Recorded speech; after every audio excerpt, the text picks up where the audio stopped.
The next case is Sadler versus the State of Florida.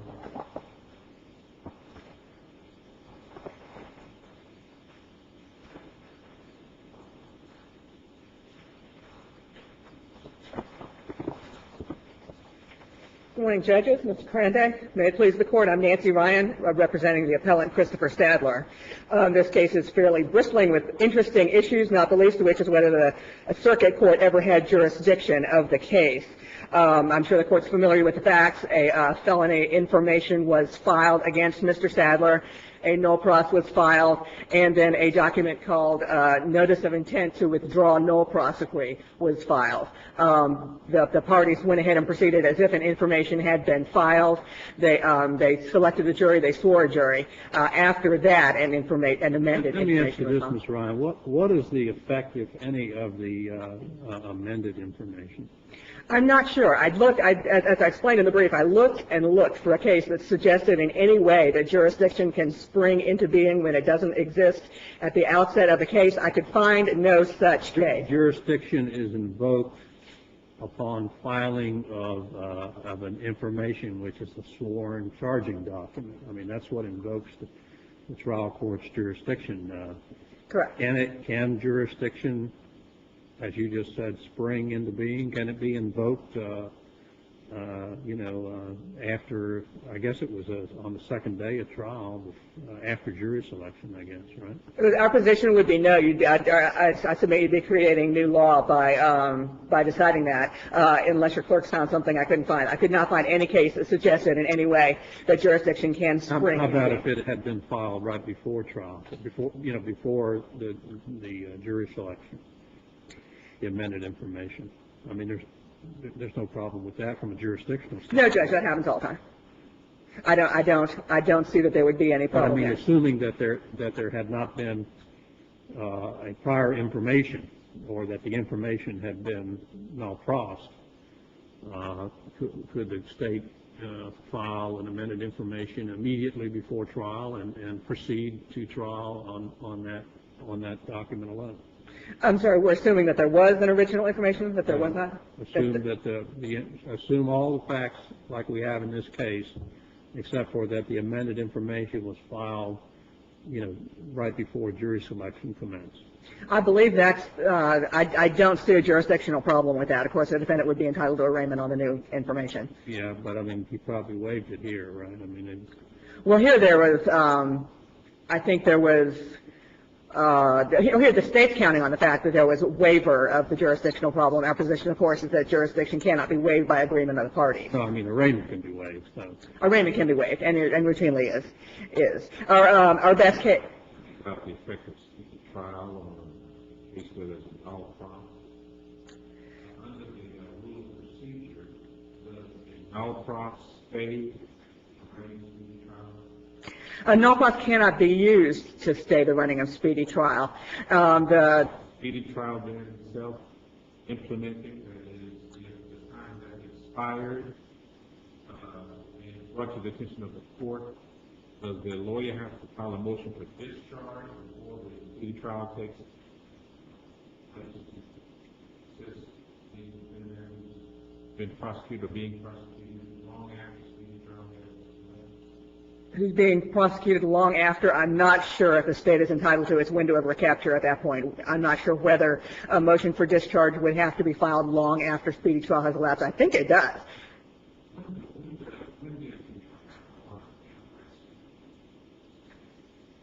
It was January 2004. At about the same time the incident occurred? I believe so. I believe there was an arrest made that night, yes. The night of January 12th and 13th, 2004. So, are you suggesting, arguing that even if the speedy trial runs 2 years past, the information can be filed, and can be prosecuted, it's his obligation to file a motion for discharge? Oh, I wish I had to argue the law at my fingertips so that I could argue to the contrary, Judge. I wish I could argue that there's an additional error to my quiver here on speedy trial grounds. But I can't. I do know that a null pros cannot be used to evade speedy trial. Sorry, Judge. can't answer that question. But the state still has its recapture period. There is no discharge for speedy trial without a motion and a recapture period. In general, there is not. In general, there is not. It seems to me there is a case out there in the HE line of cases that said the state is not entitled to its window of recapture in some circumstances.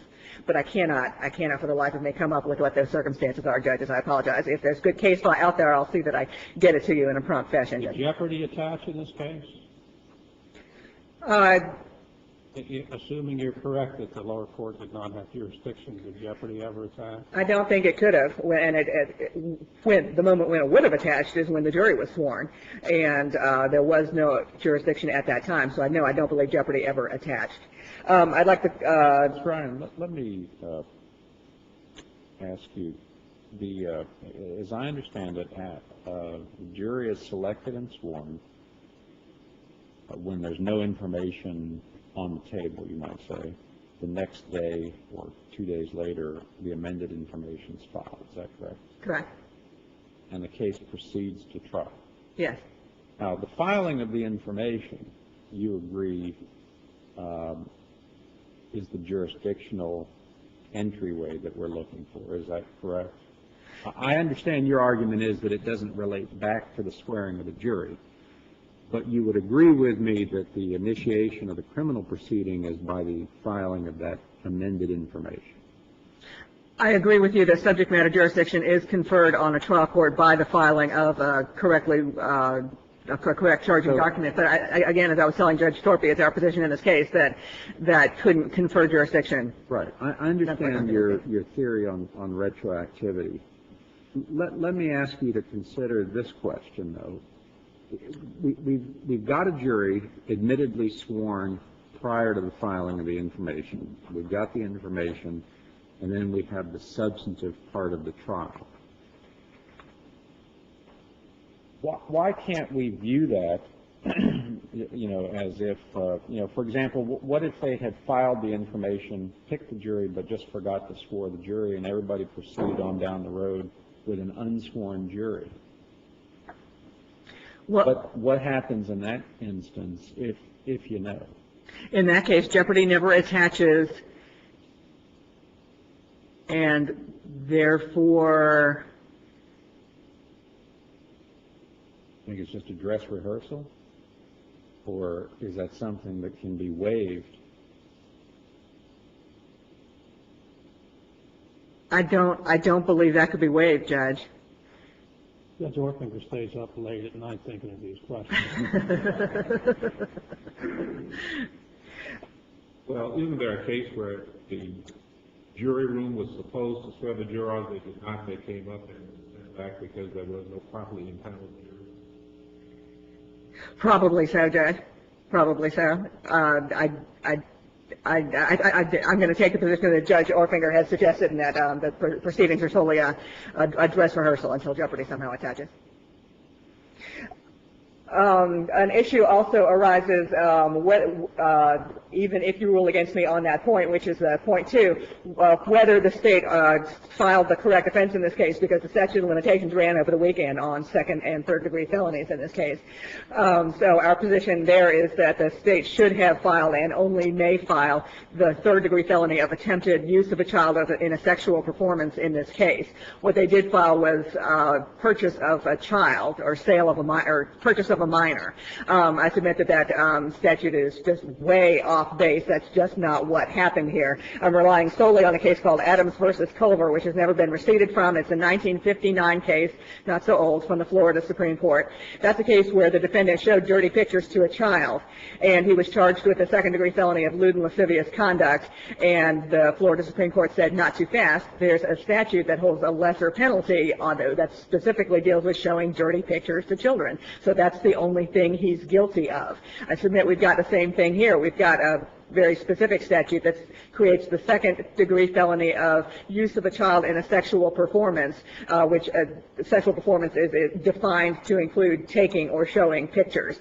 So that fits here. And our position is the only offense that could prove to, at the completion of any trial in this case, is attempted use of a child of in a in a sexual performance, which Well, is a but third-degree felony. hasn't, by the creation of this statute, didn't the legislature essentially roll the attempt into the substantive statute like they did with the theft statute, because they say if you purchase or offer to purchase or otherwise obtain custody or control of the minor?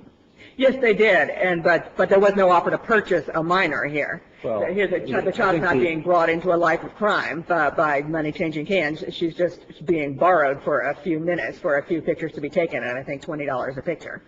I submit that's use of a child in a sexual performance rather than purchase of a child. But, Your Honor, you are correct that the attempt but is rolled into the offense. doesn't the language offer to purchase or otherwise obtain custody, doesn't that mean if you offer to purchase or you offer to otherwise obtain custody? I think the custody referred to amounts to actually purchasing the child. The statute is called sale of minors, and we're not talking about transfer of a few minutes worth of custody here. I think the legislature is dealing only with transfer of permanent custody of the child. Legal custody. Sorry? Legal custody, not actual custody, Well, is what you're saying. I don't know if there would be a transfer of legal custody if you sold your child. There'd be a Well, what is it? transfer of actual custody, but a permanent transfer of actual custody, which is, I think, what the statute contemplates, a permanent or long term, so sufficient to immerse the child in a life of pornography. That seems to be what a child called sale of minors is about. But the point that Judge Orfinger made, that the attempt is rolled into the statute, is significant to point 3 of the issues raised in the briefs, which is that if you don't agree with anything argued so far, we've still got a double jeopardy problem because they've charged the defendant both with solicitation to sell a child and sale of a child by way of the offer, which is incorporated into the general offense. Thank you, Judge. I submit that you can't have 2 offenses here because the attempt, the solicitation, the inchoate offenses are all rolled into the same crime. This would be the same as a theft crime being charged as an attempt and then as a completed crime. You can't do both because the attempt is rolled into the completed crime. So even if the state has successfully prosecuted a felony case here, I submit it's only successfully prosecuted 1 felony, and I'll reserve my remaining time, if I may.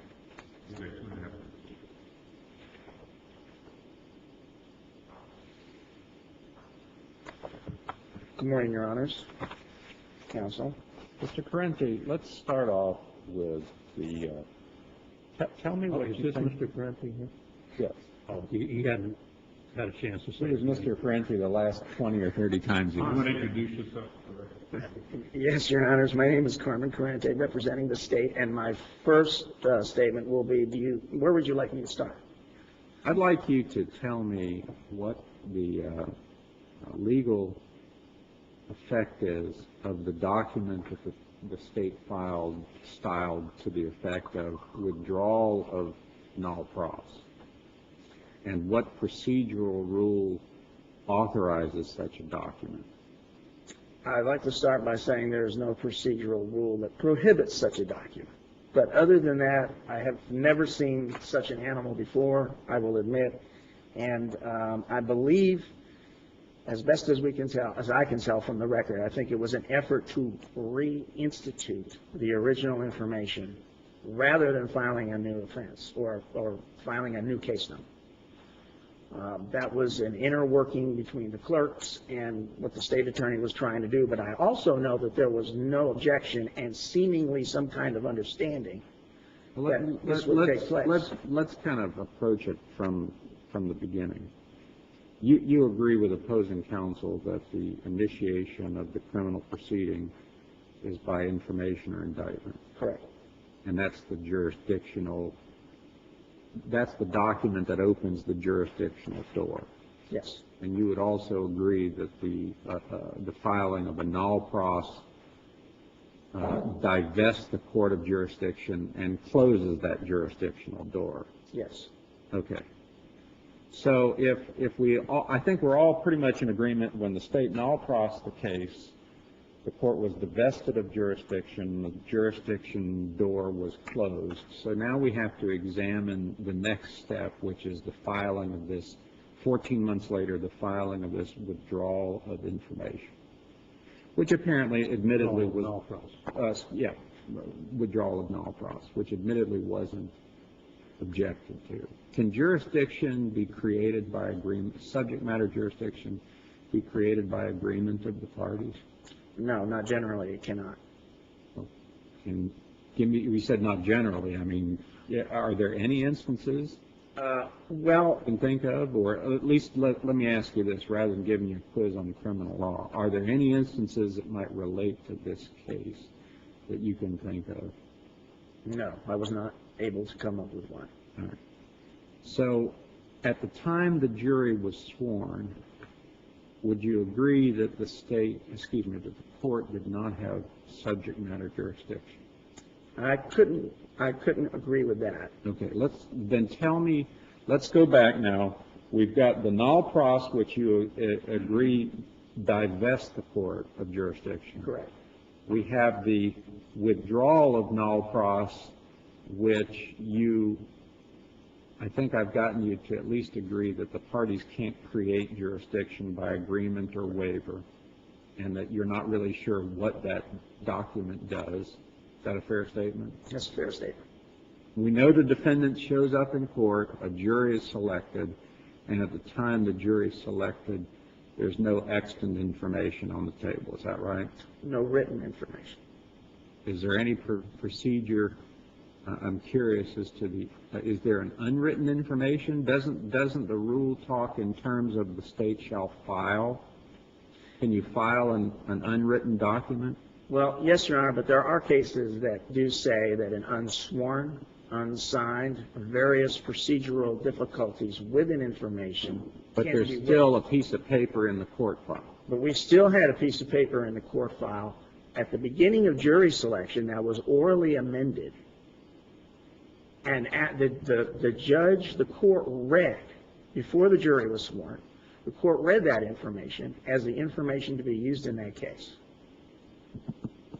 And at that point, that information, is my argument, was reinstated. Now, it wasn't filed in writing yet, but it was read to the jury as the charges that were going to be brought. It had been amended without objection. Just like you can amend an information or a defect in information in the middle of a trial. They amended this. The filing of the written document came the next day at the day of trial because it was sent back with the jury. This is a bad case of lawyering days. The lawyer should have at that point said, Judge, we've got more than 604 days since he was arrested. The information was dead under the beginning. Fuller cases, so you can't delay the trial by entering an offer, and we have no business here. Well, that's certainly a possibility as to what happened. At sentencing, if you go a little further and read at sentencing, the defendant explains his understanding, and that the attorney said that if they ever find this witness, it will come back.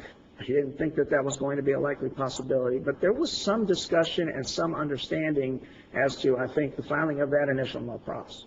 And that if they found the witness, the case would be resurrected. And as long as it was within the statute of limitations, I suppose there was no motion regarding the speedy trial. Here's what troubles me about the time of arrest, the time of prosecution. The null process, in effect, kills that information. It's no longer viable. Time runs. Is the lawyer's obligation now the client to move for a motion to discharge when that new information is filed, or when the new action because the time has expired and through no fault of the defendant, did not ask for a opinion, was all legal days, did not leave the jurisdiction, did not do anything to prevent the state from starting the action leading to the trial. Other than I think that there were several waivers of speedy trial, and other than we don't have enough facts in the record, that wasn't fleshed out. Speedy trial when? I believe that it was done throughout up until the time. Well, you couldn't wait if the null process was in it. No, but I mean before the null process. Was it after the information that was filed in November, or was it after the announcement of the null process? The information was filed February 4th of '04. The no pros was not until July, and I believe up until that point, I recall looking in the record that I noticed that he did waive speedy trial at that point, or at somewhere along that. So the case was eliminated, that it was not a problem. Right, it was eliminated, and now, but the reinstatement of the original information, if such a thing were possible and actually happened, would, if there was going to be a motion for speedy trial, that's why I think the record is unclear about what agreement there must have been between the parties. We can only guess that if counsel was faulty for that, then that has to be fleshed out with some type of hearing, collateral hearing, to try to determine whether or not there was an understanding. The state, if the case is returned to trial, does the state have to file a new amendment? Well, there is an amended information filed right now. This court would be ruling then that the fact that that amended information was filed after the jury was sworn means that the trial never took place. And then I don't think we'd have to file the new information. We would just simply have to have a trial, a retrial. Well, the trial court does have to have jurisdiction before the jury is sworn, right? That's generally helpful as far as most. I mean, most circumstances. if the document, the withdrawal of announcement and all process hadn't been filed, you wouldn't be standing here arguing that the lower court had jurisdiction by virtue of the amended information filed after the jury was sworn, right? Well, without the other factors I talked about now, hopefully I wouldn't have been here. It wouldn't be necessary for me to be here at all. But there must have been a clear understanding from the way the record. From the record, it's not clear at all. Well, just the series of facts that took place in this case are so unique. Yes, acquiescence, waiver, something had occurred behind the scene that they understood, and the no pros was filed that says we can't find the witness. Until we find the witness, we're dismissing the case. You may ask for a total, which you can do because of the current circumstances. That is, we need to find the witness. We're looking for we have the jurisdiction, or we can't find it. We're looking.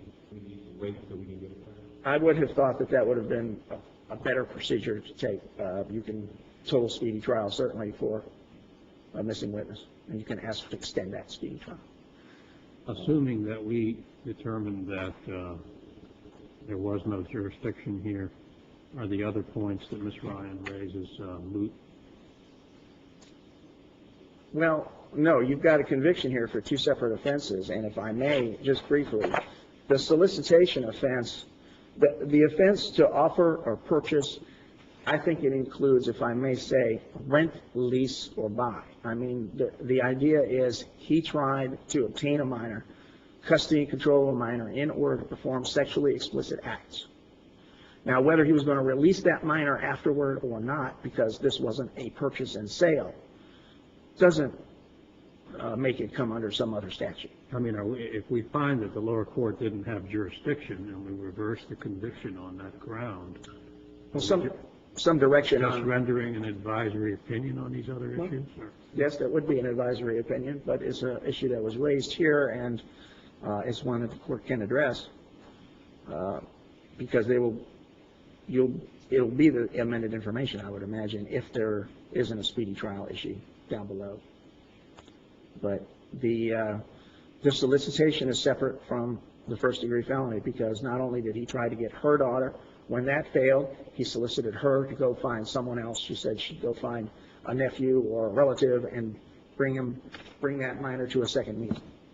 So I think we have the... What about her argument about the purchase of the minor? I mean, this isn't a purchase of a child, is it? I think it comes under the statute as a purchase or a attempt to buy a minor's time to take those pictures. Mm-hmm. Custody and control of the minor. And if there are no other questions, I would ask that you affirm below.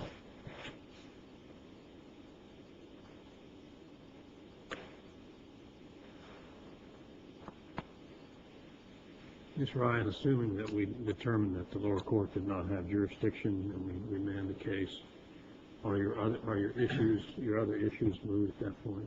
I would say no, Your Honor, because Mr. Sadler either is or is not facing a new prosecution, depending on what degree of felony is available to the state. And he spent a good deal of time in custody in a case where I submit there was no jurisdiction.